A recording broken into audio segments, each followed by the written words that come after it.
একদিন সকালে ঘুম থেকে উঠে যদি দেখেন সূর্যের পাশে আরেকটি বড় সূর্যের মতন গ্রহ এসেছে আর তার জন্য এই পৃথিবী কিছুদিনের মধ্যেই ধ্বংস হতে চলেছে, তখন আপনারা কি করবেন? বা এই পৃথিবীতে থাকা বড় বড় বিজ্ঞানীরাই বা কি করবে?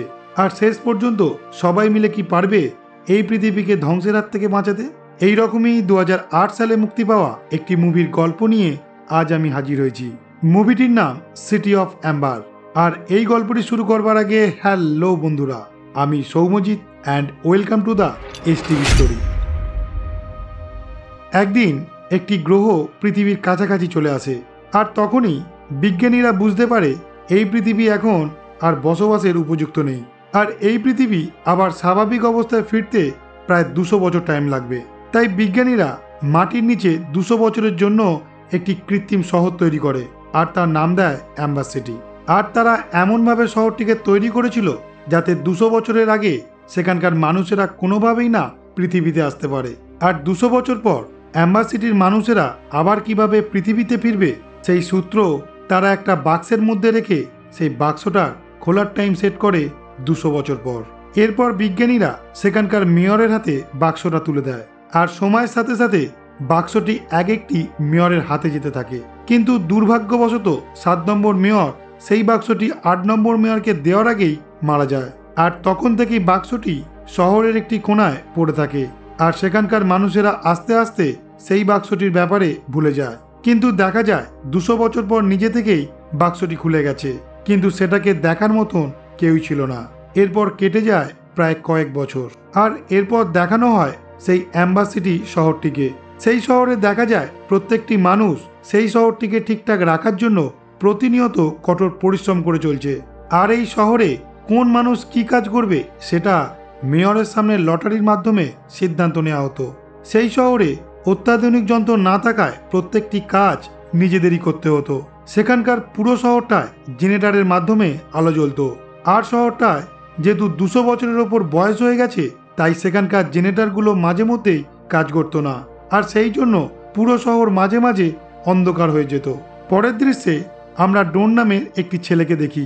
সে একজন ইলেকট্রিশিয়ান হতে চায়, কারণ তার ইচ্ছা সে একজন ইলেকট্রিশিয়ান হয়ে এই শহরের জেনারেটরগুলি ঠিক করবে। আর তার বাবাও একজন এই শহরের ইলেকট্রিশিয়ান ছিল। এরপর আমরা লিনা নামের একটি মেয়েকে দেখি যে সেই শহরের পিয়ন হতে চাইতো। তারপর একদিন সেখানে লটারির মাধ্যমে কাজ নির্ধারণের দিনটি চলে আসে। সেখানে ডোন আর লিনা দুটো লটারি তোলে। সেখানে দেখা যায় ডোন পিয়নের কাজ পেয়েছে আর লিনা পাইপ ওয়ার্কারের কাজ পেয়েছে। তারা দুজনেই দুজনের কাজ নিয়ে একদমই খুশি ছিল না। ঠিক তখনই লিনা ডোনের কাছে এসে বলে তারা নিজেদের মধ্যে লটারিটা বদল করে নেবে, কারণ ডোন যদি পাইপ ওয়ার্কারের কাজ করে তাহলে সে সেই শহরে জেনারেটরগুলির কাছাকাছি থাকতে পারবে আর লিনা তার মনের মতন কাজ করতে পারবে। লিনা তার মনের মতো কাজটা পাওয়ার পর প্রথমে তার দিদার কাছে সেই খবর দিতে যায়, কারণ লিনার বাবা ও মা এখন কেউই বেঁচে নেই। সেখানেই দুজনের কথাবার্তার মাধ্যমে আমরা জানতে পারি লিনার দিদার বয়স হয়ে যাবার কারণে অনেক কথা তিনি এখন মনে রাখতে পারেন না। এরপর লিনা তার বোনকে ঘুম পাড়াতে যায়। তখন সেই ঘরের মধ্যে থাকা সে একটি রেকর্ডারে গান চালায় আর সেই গানটা শেষ হয়ে যাবার পর সেই রেকর্ডারে আমরা অচেনা একজনের ভয়েস শুনতে পাই, যিনি সেখানে লিনার বাবার উদ্দেশ্যে বলছেন এখন আমরা দুজনে একসাথে কাজ করতে পারি। কিন্তু লিনার বাবা তো এখন বেঁচে নেই। তাহলে এই কথাটার মানে আপনারা কিছুক্ষণের মধ্যেই বুঝতে পারবেন। এরপর লিনা প্রথম দিন কাজে গিয়ে একজন মহিলার বাড়িতে মেসেজ ডেলিভারি করতে যায়। সেখানেই সে ঘরের বাইরে অনেক চিৎকার শুনতে পেয়ে যখন সেই বাড়ির জানালা দিয়ে বাইরে দেখে তখন সে দেখতে পায় একটি লোক একটি অন্ধকার জায়গা থেকে বেরিয়ে আসছে, যে জায়গাটায় সেই শহরের মানুষের যাওয়া নিষিদ্ধ ছিল। আর সেই জন্য সেই শহরের পুলিশ তাকে ধরে নিয়ে যেতে চাইছে। সেই সময় লোকটি তাদের সবাইকে বলে সে এই অন্ধকার জায়গায় একটি ভয়ঙ্কর রকমের বড় প্রাণী দেখতে পেয়েছে, যেটা এই শহরের জন্য খুবই খারাপ। কিন্তু তার কথা কেউই বিশ্বাস করে না। তাকে সেখান থেকে টানতে টানতে নিয়ে চলে যাওয়া হয়। তখন লিনা সেই অন্ধকার জায়গাটায় গিয়ে সেই পশুটির একটি বড় শিং পায়। অন্যদিকে দেখা যায় ডোন একজনের সাথে সেই শহরের পাইপলাইনের কাজ করছে আর কাজ করতে করতে সে বুঝতে পারে সেই শহরের পাইপলাইন এবং জেনারেটরগুলির অবস্থা একদমই ভালো নয়। আর সেইগুলোকে পুরোপুরিভাবে ঠিক করার জন্য সেই শহরে সেই মুহূর্তে কোনো কিছুর ব্যবস্থা ছিল না। তখন ডন তার পাশে থাকা লোকটির কাছ থেকে জানতে পারে এই শহরের মানুষেরা প্রায় জেনে গেছে যে এই শহরে আর কোনো কিছুই ঠিক হবে না, আর এই শহর আস্তে আস্তে ধ্বংস হয়ে যাবে। তাই তারা এখন আর এই সব নিয়ে কিছুই ভাবে না। কিন্তু ডন মনে মনে ঠিক করে যে করেই হোক সে এই শহরের পাইপলাইন এবং জেনারেটরগুলোকে ঠিক করে তুলবে। তার সাথে থাকা লোকটি যখন ঘুমোচ্ছিল তখন ডন তার পকেট থেকে সেই শহরের পাইপলাইনের ম্যাপটি চুরি করে নেয় এবং সে যখন ওই ম্যাপ ধরে টানেলের নিচে দিয়ে যাচ্ছিল তখনই সে সেখানে একটি 351 নম্বর রুমের দরজা দেখতে পায়। কিন্তু সে লক্ষ্য করে সেই ম্যাপে এই ঘরটার কোনো উল্লেখ নেই। তখনই ডন সেই টানেলের ওপরের দিকে একটি ছোট্ট দরজা দেখতে পেয়ে একটি দড়ি ধরে সেখানে উঠে যায়। আর সে সেখানে গিয়ে দেখে এই শহরের লোকেদের খাবার যেখানে মজুদ থাকতো সে সেখানে পৌঁছে গেছে। তারপর সে দেখে সেখানে খাবার দাবারও প্রায় শেষ হতে চলেছে, মানে কিছুদিনের মধ্যেই সেই শহরের মানুষেরা হয়তো না খেতে পেয়ে অনাহারে মরবে। ঠিক তখনই সেখানে থাকা গার্ড এসে ডনকে সেখান থেকে বাইরে বার করে দেয়। আর সেই সময় পুরো শহরের ইলেকট্রিক চলে যায় আর ইলেকট্রিক অনেকক্ষণ পর আসে। এই দেখে শহরের সবাই ভয় পেয়ে যায়। এরপর লিনা ছুটে তার দিদা আর বোনের কাছে যায়। সেখানে যাবার পর তার দিদা তাকে একটা বাক্সের ব্যাপারে বলার চেষ্টা করে, যেটা তার দাদু মেয়াদ থাকাকালীন তাদের বাড়িতে এনে রেখেছিল। কিন্তু সেই বাক্সটার ভেতরে কি আছে সেটা তার দিদা জানতো না। এরপর লিনা তাদের পাশের ঘর থেকে বাক্সটা পায়, কিন্তু তারপরেও সে বাক্সটার ব্যাপারে কিছুই বুঝতে পারছিল না। এরপর সেই শহরের গার্ড একটি মেসেজ লিনার মাধ্যমে মেয়রের কাছে পাঠায়। লিনা যখন মেয়রের অফিসে যাচ্ছিল তখনই সে সেই অফিসের দেওয়ালে সব মেয়রদের ছবির মধ্যে তার দাদুর ছবি দেখতে পায় আর তার হাতে একটি বাক্সের ছবিও দেখে, যেটা সে কিছুক্ষণ আগেই তাদের ঘরে দেখেছিল। লিনা যখন মেয়রের কাছে গিয়ে কথা বলছিল তখন সে ওখানে অনেকগুলি টাকা দেখে আর তখনই মেয়র সেই টাকাগুলি লিনার কাছ থেকে লুকিয়ে ডয়ারে ঢুকিয়ে দেয়। এরপর লিনা যখন বাড়ি ফিরে আসছিল তখন সে লক্ষ্য করে শহরের খাবার আস্তে আস্তে শেষ হতে বসেছে, তাই সবাই অনেকটা চিন্তায় আছে। আর তখনই লিনা ডনকে তার কাছে থাকা সেই পশুটির সিংটা দেখায়। সেটা দেখার পরেই ডন বুঝে যায় ওটা কোন প্রাণীর সিং, কিন্তু সে এটা বুঝতে পারে না সে যে প্রাণীটির কথা ভাবছে সেই প্রাণীর সিং কখনোই এত বড় হয় না। তাহলে এখানে ওই প্রাণীর সিং এত বড় হলো কিভাবে? এরপর ডন যখন তার বাবার কাছে গিয়ে সেই প্রাণীটির ব্যাপারে জিজ্ঞাসা করে তার বাবাও সেই বিষয়ে তাকে কোনো কিছুই ঠিকঠাক উত্তর দেয় না, উল্টে তাকে বলে তুমি এই সব ব্যাপারে বেশি মন দিও না। অন্যদিকে লিনা যখন সেই বাক্সটির ব্যাপারে জানার চেষ্টা করছিল তখনই সে কিছু ছেঁড়া কাগজের টুকরো পায়, যেটার মধ্যে একটা ম্যাপ আঁকা ছিল। আর ওই ছেঁড়া কাগজগুলো সে ডনকে দেখায়। এরপর তারা দুজন যখন ছেঁড়া কাগজগুলোকে জোড়া লাগায় তখন ডন বুঝতে পারে এটা অ্যাম্বাসিটির বাইরে বেরোনোর একটি ম্যাপ। আর এই ম্যাপের বাকি অংশটা তার কাছে আছে, যেটা সে তার সহকর্মীর পকেট থেকে চুরি করেছিল। এরপর তারা দুজন সেই ম্যাপ অনুযায়ী শহরের টানেলের মধ্যে যায়। সেই টানেলের মধ্যে দিয়ে তারা একজন খোঁড়া মানুষকে বেরিয়ে যেতে দেখে। সেই খোঁড়া মানুষটি যেখানে ছিল তারা সেই জায়গাটায় দুজনে গিয়ে দেখে সেখানে অনেক দামি দামি খাবারের প্যাকেট পড়ে আছে, যেইগুলি সেই শহরে অনেকদিন আগেই শেষ হয়ে গিয়েছিল। তারা তখন ভাবতে থাকে যে এই খাবারগুলো এখন তাহলে কোথা থেকে এলো। ঠিক সেই সময় একটি ভয়ঙ্কর প্রাণী তাদের উপর আক্রমণ করে। তারা কোনো রকমে নিজেদের প্রাণ বাঁচিয়ে সেখানে একটি স্টোর রুমে ঢুকে পড়ে। আর প্রাণীটিও সেখানে ঢুকে পড়ায় তারা সেখান থেকে একটি গর্তের মধ্যে দিয়ে বেরিয়ে আবার সেই টানেলের মধ্যে ফিরে আসে। এরপর লিনা ডনের হেলমেটের পেছনে তার বাবার নাম লেখা আছে দেখতে পায়। তখন লিনা তাকে জিজ্ঞাসা করে হেলমেটে থাকা নামের ব্যক্তিকে তুমি চেনো? তখন ডন তাকে বলে না, কিন্তু আমি শুনেছি এই ব্যক্তি একদিন জলে ডুবে মারা গিয়েছিল। তখন লিনা বলে ইনি আমার বাবা ছিলেন, আর ইনি কিভাবে মারা গিয়েছিলেন সেটা আজ আমি জানলাম।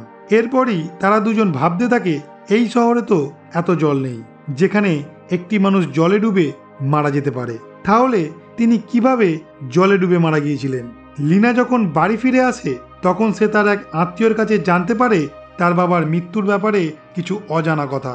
তার আত্মীয় তাকে বলে তোমার বাবা সবসময় ভাবতেন যে এই শহরের বাইরেও একটা পৃথিবী আছে। আর সেই জন্য তিনি একদিন এই শহরের কোনো একটি জায়গা দিয়ে যখন বাইরে বেরোনোর চেষ্টা করছিলেন, সেখানেই একটি নদীতে পড়ে তার মৃত্যু হয়েছিল। এরপর লিনা যখন বাড়ি ফিরছিল, তখন সে লিজি নামের একটি মেয়ের কাছে আবারও একটি দামি খাবারের প্যাকেট দেখতে পায়, যেই খাবারটা অনেকদিন আগেই এই শহরে শেষ হয়ে গিয়েছিল। আর এই দেখে সে যখন তার কাছে সত্যিটা জানার জন্য জোরাজুরি করতে থাকে, তখন সে বলে এই প্যাকেটটা তাকে এখানকার গার্ড লুপার দিয়েছে। তখনই লিনা দেখে লুপার খোঁড়াতে খোঁড়াতে তাদের দিকেই আসছে। আর এই দেখে লিনা বুঝে যায় আগের দিন রাতের বেলায় টানেলের মধ্যে লুপারই ছিল। এরপর লিনা ডনকে নিয়ে আবার সেই টানেলের নিচে একটি লক করা রুমের দিকে যায়। আর তারপর সেই রুমের মধ্যে তারা ঢুকে দেখে সেখানকার মেয়র নিজের জন্য এবং তার কিছু কর্মচারীর জন্য সেই শহরের প্রচুর খাবার সেই ঘরের মধ্যে লুকিয়ে রেখেছে। আর সেই জন্যই সেই শহরের বাকি মানুষেরা খাবার পাচ্ছে না। এই সব থেকে তারা দুজন লিনার বাড়ি ফিরে আসে। এরপর লিনা যখন তার বোনকে ঘুম পাড়ানোর জন্য সেই রেকর্ডারটা চালিয়েছিল, তখনই সেখানে থাকা সেই অচেনা ভয়েসটি শুনে ডন বুঝতে পারে এটা তার বাবার ভয়েস। আর সে এটাও বুঝতে পারে লিনার বাবার সঙ্গে তার বাবার একটা বন্ধুত্ব ছিল। এরপর ডন তার বাবাকে জিজ্ঞাসা করে, তুমিও লিনার বাবার সাথে একটা সময় এখান থেকে পালিয়ে যাওয়ার চেষ্টা করতে, কারণ তুমিও লিনার বাবার মতোই ভাবতে এই শহরের বাইরে একটা আলাদা পৃথিবী রয়েছে, তাই না? ঠিক অন্যদিকে তখন দেখা যায় লিনা সেই মেয়রের অফিসে গেছে সবাইকে সত্যিটা বলার জন্য। সেই জন্য সেখানে থাকা মেয়রের কর্মীরা তাকে সেই অফিস থেকে যখন বার করে দেওয়ার চেষ্টা করছিল, আর তখনই সেই শহরে হঠাৎ করে ইলেকট্রিক চলে যায়। আর লিনা তখন মেয়রের হাত থেকে সেই কাঁচের মতো প্লেটটি নিয়ে সেখান থেকে পালিয়ে ডোনের বাড়িতে চলে আসে। আর মেয়রের লোকেরাও তাকে খুঁজতে খুঁজতে একটা সময় ডোনের বাড়িতে পৌঁছে যায়। ডোনের বাবা কোনো রকমভাবে তাদের দুজনকে মেয়রের লোকেদের হাত থেকে বাঁচিয়ে নেয়। ডন এবং লিনা যেই ঘরটির মধ্যে লুকিয়েছিল, তারা সেখানে হঠাৎ লক্ষ্য করে তাদের দুজনের বাবারা যেখান দিয়ে খোঁড়াখুঁড়ি করে এই শহরের বাইরে বেরোনোর চেষ্টা করছিল, তারা এখন ঠিক তার পাশেই দাঁড়িয়ে আছে। তারপর সেখানে থাকা একটি মেশিন তারা দেখতে পায়, আর তারা সেই মেশিনটির ওপরে বসে একটি গুহার মধ্যে দিয়ে কিছুটা দূর যাওয়ার পর সেখানেই তারা সেই বাক্সের মধ্যে থাকা কাঁচের প্লেট এবং মেয়রের হাতে থাকা সেই কাঁচের প্লেট দুটোকে একসঙ্গে মেলাতে তারা একটা জেনারেটরের চিহ্ন দেখতে পায়। এই দেখে তারা আন্দাজ করে হয়তো জেনারেটরের মাধ্যমেই তারা এই শহর থেকে বাইরে বেরোতে পারবে। এরপর দেখা যায় মেয়র লিনা এবং ডোনের নাম অপরাধী হিসেবে শহরে ঘোষণা করছে, আর তার সাথে সবাইকে বলে যে তাদের দুজনকে খুঁজে দেবে তাকে অনেক টাকা পুরস্কার দেওয়া হবে। এরপর লিনা তার বোনকে নিয়ে ডোনের সাথে সেই শহরের জেনারেটর রুমে আসে, কিন্তু তারা সেখান থেকে বাইরে বেরোনোর কোনো পথ খুঁজে পায় না। এরপর তারা ম্যাপে লেখা অনুযায়ী বাকি কাজ করতে থাকে। তখনই তারা সেখানে থাকা লকারের পেছনে একটা সুড়ঙ্গ দেখতে পায়, আর সেই লকারগুলোর পেছনে তারা দেখে বোট বলে লেখা আছে। তারপর তারা আবারও সেই ম্যাপের লেখাগুলো ফলো করে সেখানে থাকা একটি গোল চাকতি যখন ঘুরিয়ে দেয়, তখন তারা দেখে সেখানে থাকা লকারগুলি এক এক করে নিজে থেকেই আস্তে আস্তে সেই সুড়ঙ্গের দিকে যেতে শুরু করেছে। তারা তিনজন যখন সেই সুড়ঙ্গের মধ্যে ঢোকে, তারা দেখে সেই সুড়ঙ্গের মধ্যে একটি নদী বইছে। এরপর তারা লক্ষ্য করে সেই লকারটি বোটের মতো হয়ে সেখানে থাকা আর একটি বোটকে ধাক্কা মারে, আর সেটি জলে পড়ে বোটের মতো হয়ে ভাসতে ভাসতে তারা লক্ষ্য করে সেখানে কম জল থাকার কারণে সেখানে একটি বড় চাকার সাথে ধাক্কা লেগে পুরো চুরমার হয়ে যায়। এই সব দেখে তারা বুঝতে পারে নৌকার সাহায্যে এই নদীপথ দিয়েই এই শহর থেকে তারা বাইরে বেরোতে পারবে। কিন্তু সেখানে নদীতে জল বাড়িয়ে নৌকাটিকে সেই চাকার উপর দিয়ে কিভাবে নিয়ে যাওয়া যাবে তারা সেইটা ভাবতে থাকে। এরপর তারা আবার সেই ম্যাপটিকে ভালো করে দেখার পর সেখানে একটি কন্ট্রোল রুম খুঁজে পায়। সেই রুমটি বন্ধ থাকায় তারা যখন সেই রুমের দরজার লকটা খুঁজছিল, তখন তারা সেই রুমের লকটা দেখে বুঝতে পারে তাদের কাছে যে কাঁচের মতন প্লেটের ওপর জেনারেটর রাখা জিনিসটি ছিল, সেইটির সাহায্যেই এই দরজাটা খোলা যাবে। এরপর তারা ভেতরে ঢুকে বুঝতে পারে যে এই রুমটাই ছিল সেই শহরের কন্ট্রোল রুম, যেটা সেই শহর থেকে অনেকটাই উপরে ছিল। ম্যাপটির সাহায্যে সেখানে থাকা মেশিনগুলো তারা দুজনে অ্যাক্টিভ করে দেয়। তখনই তারা লক্ষ্য করে আস্তে আস্তে সেই শহরের জল বাড়তে শুরু করেছে, কিন্তু হঠাৎই সেখানে থাকা মেশিনটি বন্ধ হয়ে যায়। তখন হঠাৎ সেখানে ডোনের যে সহকর্মী ছিল সে চলে আসে, এবং তারা দুজনে মিলে সেই মেশিনটিকে ঠিক করার চেষ্টা করে। সেই সময় হঠাৎ করেই সেখানে ইলেকট্রিসিটি এতটাই বেড়ে যায়, তার ফলে সেই শহরে সব লাইটগুলি ফেটে গিয়ে পুরো শহর অন্ধকার হয়ে যায়। আর আস্তে আস্তে সেই শহরে জল ঢুকতে শুরু করে। এই দেখে শহরের মেয়র বুঝতে পারে শহরটি খুব তাড়াতাড়ি ধ্বংস হতে চলেছে। তাই সে তাড়াতাড়ি করে যেখানে সব খাবারপত্র মজুদ রেখেছিল সেই রুমের মধ্যে যাওয়ার চেষ্টা করে। তখনই সেখানে সেই ভয়ঙ্কর প্রাণীটি এসে মেয়রকে মেরে ফেলে। এরপর ডোনের সহকর্মী সেই মেশিনটিকে ঠিক করে নেয় এবং তাদের তিনজনকে সেখান থেকে চলে যেতে বলে। তখন ডোনও তার সহকর্মীকে তার সাথে যেতে বলে, কিন্তু সে তাকে বলে সে যদি এখন এই মেশিনটির একটি বড় রড ছেড়ে দেয় তাহলে মেশিনটি আবারও বন্ধ হয়ে যাবে। তাই তারা যেন তাকে ছাড়াই সেখান থেকে চলে যায়। এরপর তারা তিনজন যখন সেই ছোট্ট বোটে করে সামনের দিকে এগোচ্ছিল, তখনই পেছন দিক থেকে একটি বড় ঢেউয়ের ধাক্কায় তারা সেই মেশিনটিকে টপকে ওপারে চলে যায়।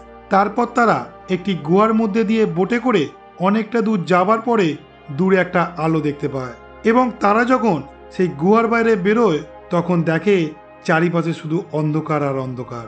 এই দেখে তারা ভয়ে ভয়ে এক জায়গায় শুয়ে পড়ে, কিন্তু কিছুটা সময় পার হবার পর তারা দেখে সকাল হয়ে গেছে, চারিপাশে পাখি উঠছে। তখন তারা বুঝতে পারে তারা পৃথিবীতে পৌঁছে গেছে।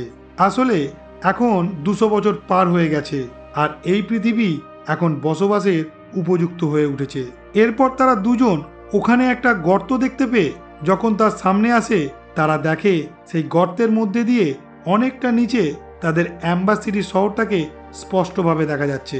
তখন তারা একটি পাথরে সেই শহরের ম্যাপটিকে ভালো করে বেঁধে সেই শহরের উদ্দেশ্যে নিচে ফেলে দেয়, যাতে সেই ম্যাপটিকে দেখে শহরের বাকি মানুষেরা এই পৃথিবীতে চলে আসতে পারে।